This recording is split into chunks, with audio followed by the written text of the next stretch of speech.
Emine haberi xwe bidin Midyatê navçeyeke qedîm em bêjin navçeya Mêrdînê Midyat li gundê Dalînê dersa trafîqê dan xwendekaran bi tevkariya Müdüriyeta Perwerdeyî û Fermandariya Cendirmeyan di çarşoveya plana faaliyetan a ewleyîka trafîqa rêbejan da ekîba Cendirmeyan Perwerdeyiya trafîqê da zarokan.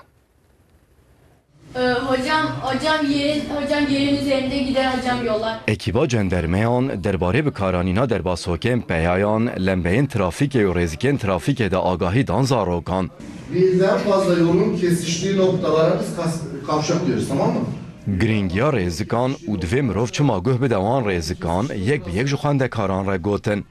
Burası kavşak oldu. Li Midyata navçeya Mêrdînê ekiba fermandariya cendermeyan dersa trafîkê da zarokên gundê Dalînê. Önce servise bindik. Ne yapacağız? Emniyet kemerlerini takacağız. Tabii, emniyet kemerimizi takacağız. Bi tevkariya Müdüriyeta Perwerdeyî û Fermandariya Cendermeyanên navçeyê ev perwerde hat birêxistin. Zaten öncelikle bisiklet yolunu kullanacağız. Di çarşoveya plana faaliyetana ewlehiya trafîka rêbejan de zarok derbarê trafîkê de bêtir agahdar bûn. Park edilebilir değil mi? Doğru. Bu Zarok hem agahdar bûn hem jî bi vê faaliyetê kêfxweş bûn.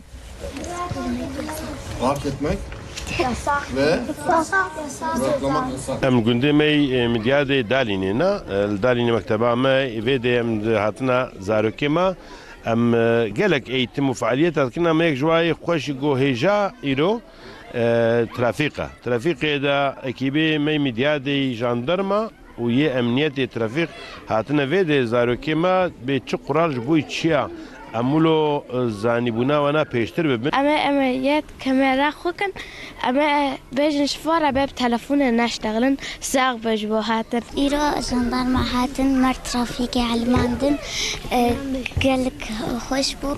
Bunu gördüğümüz zaman ne yapacağız? Kim duracak yayalar? Ekîb wê perwerdeyên bi vî şiklî bidomînin.